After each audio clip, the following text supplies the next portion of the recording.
This is a chronicle of my personal experience exploring the underground car scenes of Japan.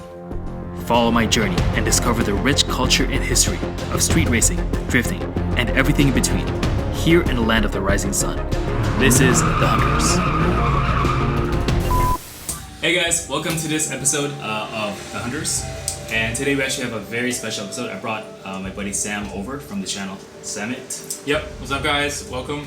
And today we're going to be talking about, going to give you guys some information about how to find a job in Japan. It's one of the most requested videos. I get so many questions every week. Many. Every time. Instagram DMs, comments, like how did you find a job, all that type of stuff. Yeah. And then I sit there and I spend half an hour replying to all those comments, right? Yeah. So I figure, okay, let's just make a video and just answer some questions. Totally. And I'm sure we'll do more of these, especially if you guys like them. Let us know in the comments below. And let's just jump right into it. Yep. So the first thing we want to talk about, the first way that most people come to Japan to work is teaching English. Do you have any experience teaching English or? Other than meeting friends at Starbucks and just helping them without earning a living from it, totally. And that was because we were doing more of a language exchange kind of thing, right? Because I wanted to learn some more Japanese, and they wanted to learn some more English. Kind of an under the table. Yeah. So it's a great way to make some side income. Yeah. Especially if you already have another job that which gives you a visa. Yeah. Then a lot of people do English teaching on the side. Yeah. So I'll talk a little bit about how I came to Japan to teach English. I came through through something called the JET program. And basically the JET program is a government-sponsored program. The government of Japan works with all these governments around the world to bring young people to Japan to teach English for contracts of between 1 to 5 years. And the thing is, you can't choose where you're placed. You just kind of get placed. You can make a couple of requests, 3 requests, but I think they just kind of completely ignore those and just let you into the wild. Yeah. Sounds like an adventure, doesn't it? It really is, and especially if you get placed in the Inaka, which is the deep countryside. As you guys know, I was in Gunma Prefecture, which compared to Kanagawa, where we are, it's quite country, but it's in the sticks for sure. But it's a really great way to come to Japan. Yeah. And so I recommend checking out the site over here, the JET program, and just give you a little bit more advice about it. You have to fill out an application, and for the application, I recommend that you really try to stand out from the crowd, I guess? Yes, absolutely. Stand out from the crowd. And if you have an experience working with kids or with young adults, or if you have some sort of interest tied to Japanese, that'll really help with your application. So I would say coming here as an English teacher on the JET program is probably the best way, just because it's very, very safe. There's a lot of support. They help you and organize everything A to B, don't they? They really do. Yeah. So they once you get here, they've set you up with an apartment. They've set you up with a place you're gonna work. They help you with all the visa stuff and all the logistical stuff. And I would definitely recommend that. Yeah. Have you heard of other ways people come here, the Akawa route or the? Yeah, so I think the easiest way that a lot of people, especially Australians, we have it really good. The Australian government, the Japanese government have a really good relationship, and we have what's called a working holiday visa. So a lot of people come over on that, and that gives you up to 18 months, pretty much 2 years, to pretty much just live in Japan and do part-time work or find a full-time job while you're here. Right. All you have to do is show that you got a bit of money in your account to pay for the flight and live in Japan for at least the first 6 months. How much money would you say you need? It would be good to have anywhere around $5,000, because that's flight there and back returns let's just say about $1,000, and then living here for 6 months, paying for a share room, a couple $100 a month, that type of stuff. That's probably the amount they want to see. Right. Is just a bank statement showing you've got that, so that you're not going to be stuffed when you get here. Yeah. And then once you get here, in my instances, right, when I first came here, all I was going to do was just pretty much freelance work. I had organized, because I'm in, my main profession is IT, so I was doing a lot of remote work at the time for a company in Australia, and when that work dried up, I then started just doing a whole bunch of stuff through Craigslist. Japanese Craigslist? Yeah, Tokyo Craigslist. So my question is it in Japanese? No, it's actually all in English. Okay. There is a Japanese one as well, so you can kind of just see the English and the Japanese ones, but it's totally doable. I jumped on there and I put a listing for computer repairs, so desktop, laptop repairs. I also put a thing up there for English teaching, which is how I was doing the whole meeting at Starbucks and exchange kind of language thing. And you do have to be careful on Craigslist Japan. There's definitely a lot of weird, like, adult kind of. Gotta keep your wits about you. Yeah, if you're a girl, I would definitely recommend you be super careful. Go with a friend if you're gonna meet somebody. Exactly. Not in script building. Yeah. I mean, we say all this with a grain of salt, right? But yeah, so I did a bunch of that, and I was literally just living off that. People would bring their MacBooks to me, and I'd repair them. Broken laptops, broken computers, all that type of stuff, and it was like actually pretty decent. It's interesting. So it's like seeing as how this video is talking about finding a job in Japan without speaking fluent Japanese. Yeah.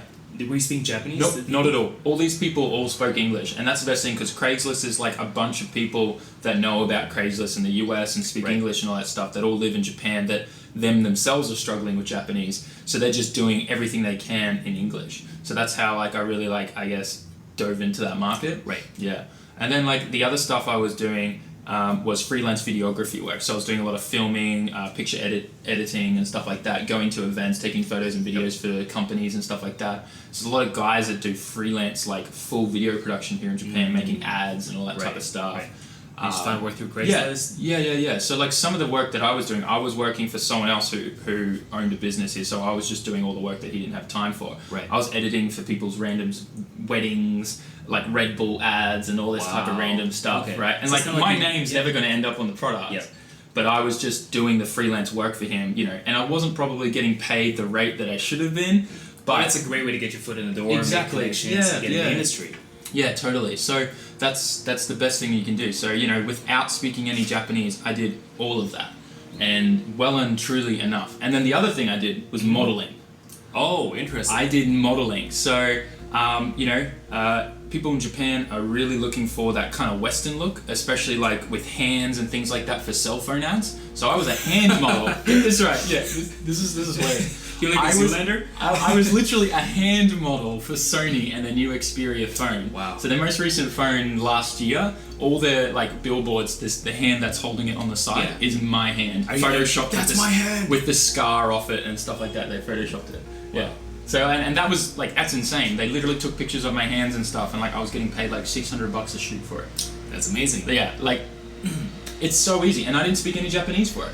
You just go and sign up to the modeling agency. So how would you say, how do you find a modeling agency in the first place? You just Google modeling agency, Tokyo. Yep. Literally show up. Yep. You're like, hey, I'm a dude from Australia. Yep. Got really nice hands. Yep. Yeah. Lead with that, right?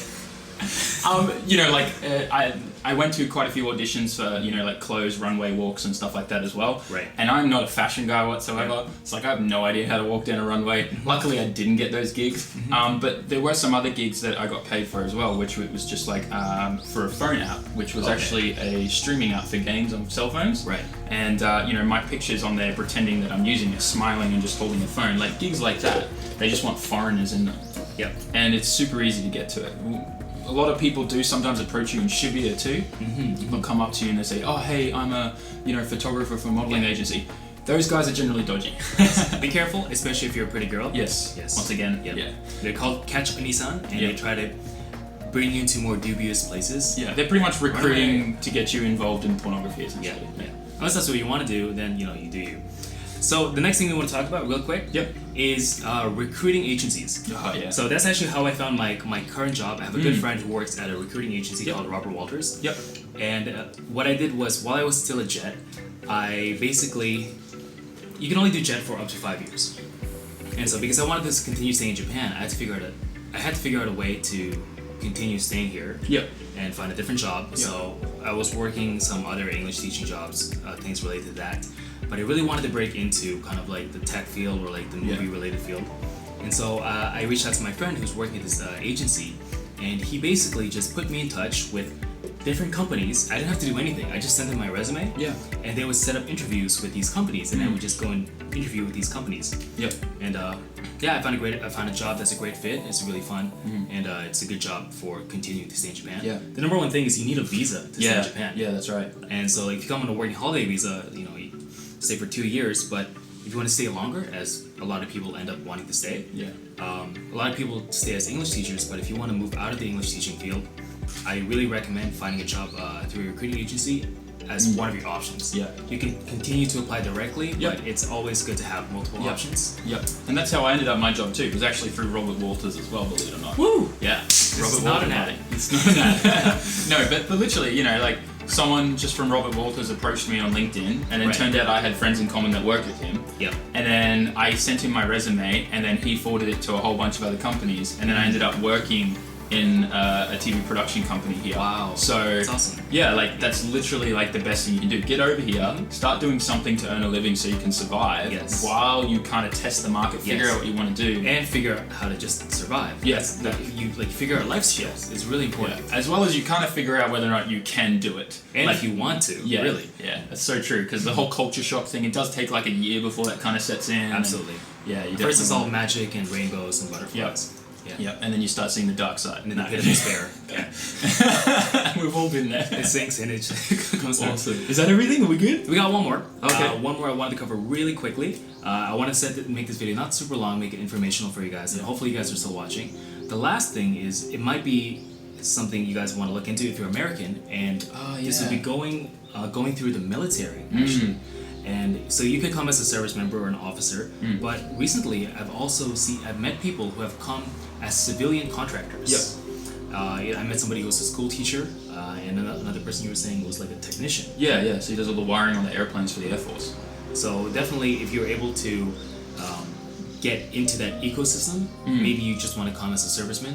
I know I heard it have really great perks. Yeah. The other thing I've heard about coming through like the military or the Navy or the Air Force is that typically you can't choose, from what I know, you can't choose where you're going to be placed. So it is a bit of a gamble. Probably a pretty big gamble. Yeah.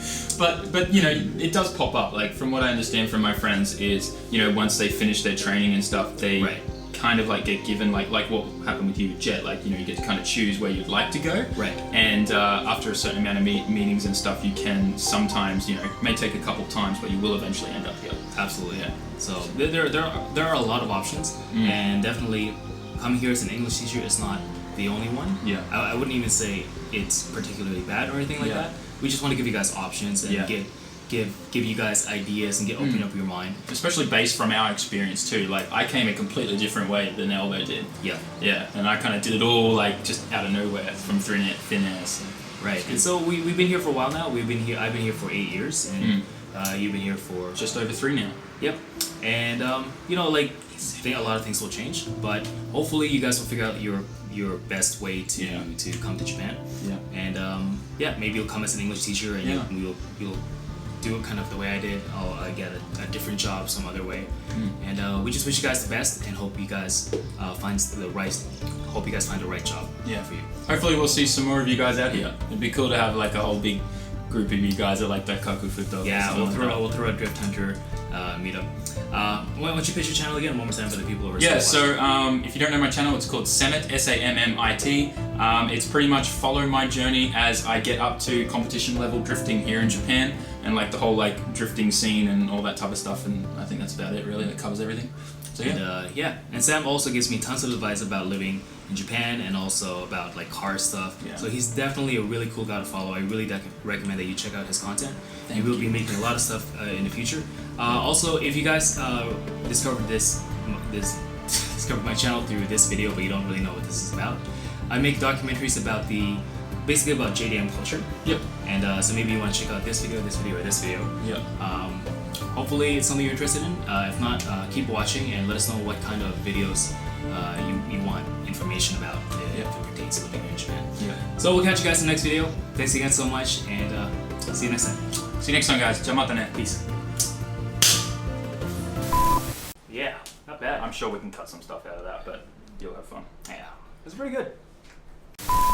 何年前になんか知り合って20年くらい前20 years ago でどこで走ってた Maybe 赤城とか大田で Evo 2でドリフトしたドリフトしたよ四駆ドリフトそうそう 4 wheel drive drift My friend, best friend が乗ってたのはアンフィニー7